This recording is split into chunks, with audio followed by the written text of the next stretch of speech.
Halo adik-adik kelas 8, apa kabar? Jumpa lagi dengan Pak Agung dalam pembelajaran matematika. Apakah kalian sudah mempelajari persiapan penilaian akhir semester bagian yang pertama? Jika sudah, mari kita lanjutkan pada bagian yang kedua. Langsung saja, mari kita mulai dari soal yang pertama.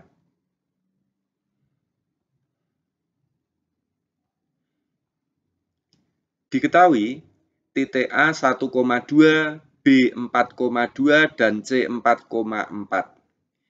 Jika ketiga titik tersebut dihubungkan, maka bangun yang terbentuk adalah, mari kita buat pada diagram Kartesius. Ini adalah titik A 1,2, B 4,2, dan C 4,4. Nampak di sini bahwa ABC berbentuk segitiga siku-siku. Sehingga jika ketiga titik tersebut dihubungkan, maka bangun yang terbentuk adalah segitiga siku-siku. Soal yang kedua. Diketahui himpunan pasangan berurutan sebagai berikut. Yang pertama, himpunan 1,A, 2,A, 3,A, 4,A. Yang kedua, 3,P, 2,Q, 4,R, 4,S. Yang ketiga, 1A, 2B, 3C, 4D. Sedangkan yang keempat, 1,T, 1,U, 1,V, 1,W. Pertanyaannya adalah, himpunan pasangan berurutan yang merupakan pemetaan atau fungsi adalah, untuk mencari yang merupakan pemetaan atau fungsi, yang kita lihat adalah bagian absisnya ini tidak boleh kembar. Yang terpenting itu, ya. Jadi bagian X atau bagian yang kiri ini tidak boleh kembar. 1, 2, 3, 4 ini tidak kembar. Berarti yang pertama ini merupakan pemetaan. Dan untuk yang ketiga, 1, 2, 3, 4 ini juga tidak kembar.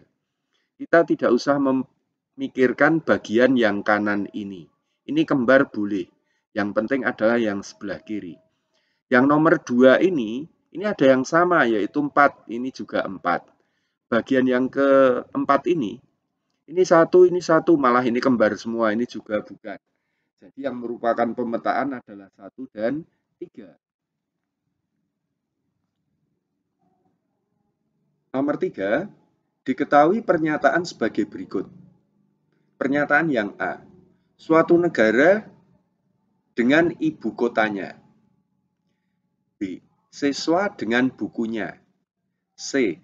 Guru dengan sidik jarinya.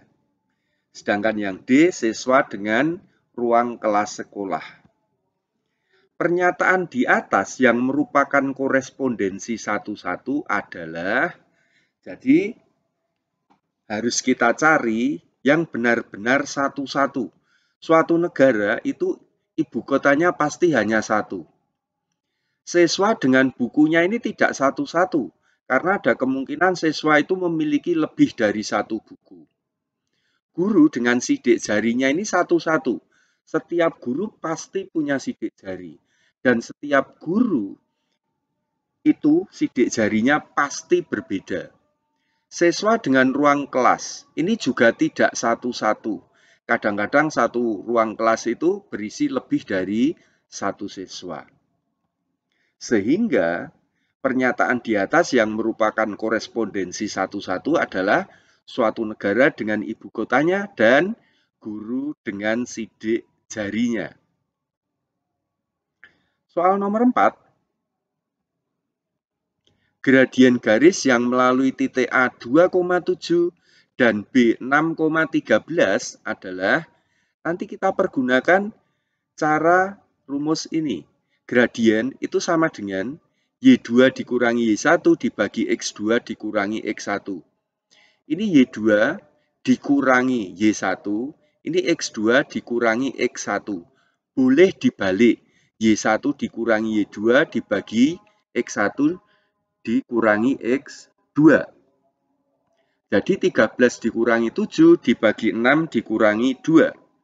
6 dibagi 4, kalau kita sederhanakan 3/2. Soal nomor 5, perhatikan gambar berikut. Ini gambarnya. Persamaan garis pada gambar tersebut adalah, kalau kita ingin mencari persamaan garis dengan gambar semacam ini, nanti kita kalikan silang. Jadi ini 3, nanti kita kalikan sumbu X, 5 kita kalikan dengan sumbu Y, sama dengan 3 kali 5. 3X ditambah 5Y sama dengan 3 kali 5. Atau 3X ditambah 5Y sama dengan 15. Sekali lagi, kita kali silang ya. Jadi ini nanti 5 kali Y, 3 kali X sama dengan 3 kali 5.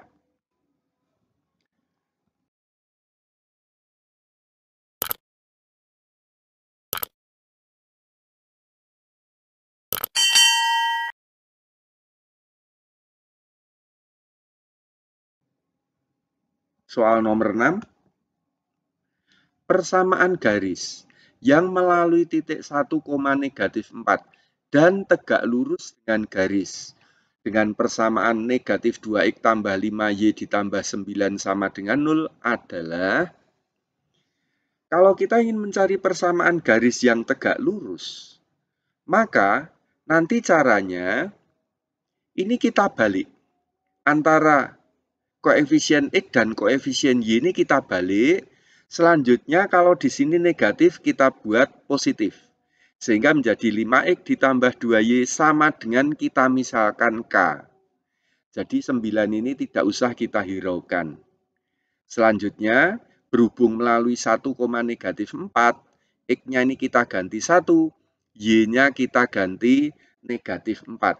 5 kali 1 itu 5, 2 dikalikan negatif 4 itu negatif 8. 5 dikurangi 8 itu negatif 3. Ya, jadi 5x ditambah 2y sama dengan negatif 3. Atau juga boleh kita tulis negatif 3 dipindah sebelah kiri. 5x ditambah 2y ditambah 3 sama dengan 0. Soal nomor 7. Jika P dan Q merupakan anggota bilangan cacah, maka himpunan penyelesaian dari P ditambah Q sama dengan 4 adalah, bilangan cacah itu dimulai dari 0. Jadi jika P itu sama dengan 0, ini 0. 0 ditambah Q sama dengan 4, berarti Q sama dengan 4. Sekarang kalau P1, kalau ini 1 berarti Q harus 3, karena 1 ditambah 3 itu 4. Kalau P sama dengan 2, Q-nya 2. Kalau P-nya 3, Q-nya 1. Dan kalau P-nya itu adalah 4, Q-nya 0. Sedangkan kalau P-nya ini kita ambil 5, nanti Q-nya harus negatif 1. Padahal negatif 1 itu bukan bilangan cacah. Jadi himpunan penyelesaiannya adalah, ini kita ambil 0,4, 1,3, 2,2, 3,1, 4,0. Soal nomor 8. Diketahui sistem persamaan linear 2x ditambah 3y sama dengan 23 dan 4x dikurangi 5y sama dengan negatif 9. Pertanyaannya, nilai dari 3x ditambah 4y adalah, mari kita bahas. Ini persamaan pertama, ini persamaan kedua. Ini koefisien y-nya kita samakan. Berhubung ini 3, ini 5, maka ini nanti kita kalikan 5, kemudian persamaan kedua ini kita kalikan 3. Dengan demikian, persamaan pertama berubah menjadi 10x ditambah 15y sama dengan 115. Persamaan kedua berubah menjadi 12x dikurangi 15y sama dengan negatif 27. Ini koefisien dari Y dan dari persamaan pertama dan kedua ini berlawanan tanda. Dengan demikian kita jumlahkan. Y-nya ini nanti hilang, tinggal 10 ditambah 12. Ini 22X. 115 ditambah negatif 27, itu sama dengan 88. 88 dibagi 22 itu sama dengan 4. Selanjutnya, kita kembalikan ke persamaan pertama. X-nya ini kita ganti 4. 2 kali 4 itu 8. 8 ditambah 3Y sama dengan 23. 23 dikurangi 8, itu sama dengan 15. 15 dibagi 3, itu sama dengan 5. Jadi X-nya 4, Y-nya 5. Selanjutnya, yang kita cari adalah 3X ditambah 4Y. Berarti 3 kali 4 ditambah 4 kali 5. Sama dengan 12 ditambah 20. Atau sama dengan 32. Soal nomor 9. Jumlah dan selisih dua bilangan masing-masing 13 dan 5. Jadi kalau di jumlah 13, kalau selisihnya itu sama dengan 5. Pertanyaannya, selisih kuadrat kedua bilangan tersebut adalah, jadi yang pertama, X ditambah Y sama dengan 13. Yang kedua, X dikurangi Y sama dengan 5. Jumlahnya 13, kemudian kalau selisihnya sama dengan 5. Yang ditanyakan, X kuadrat dikurangi Y kuadrat. Selisih kuadrat, itu X kuadrat dikurangi Y kuadrat. Kita faktorkan menjadi X tambah Y dikalikan X dikurangi Y. Padahal X ditambah Y tadi 13. X dikurangi Y sama dengan 5. Kita ganti. Sama dengan 13 kali 5, hasilnya adalah 65.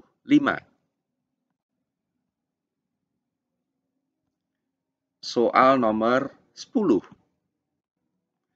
Andi dan Budi membeli beras dan gula di toko yang sama.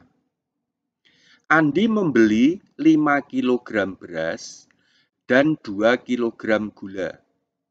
Harus membayar Rp71.000.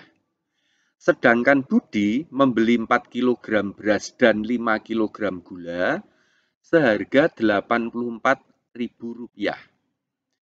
Apabila Chandra membeli 6 kg beras dan 2 kg gula, ia harus membayar sebesar, mari kita bahas, kita ubah terlebih dahulu menjadi sistem persamaan. Ini pertama, ini kedua. 5X ditambah 2Y sama dengan 71.000. Yang kedua, 4X ditambah 5Y sama dengan 84.000. Kita samakan koefisien Y-nya. Yang pertama kali 5, yang kedua dikalikan 2. Sehingga berubah menjadi 25X ditambah 10Y sama dengan 355.000. Sedangkan yang kedua berubah menjadi 8X ditambah 10Y sama dengan 168.000. Ini sama-sama positif. Maka jangan dijumlah, melainkan dikurangkan. Ya. Ini nanti kalau dikurangi tinggal 17X. Ini kalau dikurangi menjadi 187.000. Ya, maaf. Ini titiknya seharusnya di sini. 187.000 dibagi 17 itu sama dengan 11.000. Kita kembalikan ke persamaan pertama. 5X ditambah 2Y sama dengan 71.000. 5 dikalikan 11 itu 55. Jadi 55.000 ditambah 2Y sama dengan 71.000. 2Y sama dengan 71 dikurangi 55, yakni 16.000 dibagi 2. Jadi Y sama dengan 8.000. Sekarang kita lihat yang dicari. Chandra membeli 6 kg beras dan 2 kg gula. Berarti 6X ditambah 2Y. 6 kali 11.000 ditambah 2 kali 8.000. Maaf. Sama dengan 66.000 ditambah 16.000. Hasilnya adalah Rp82.000. Ini harga yang harus dibayar Chandra.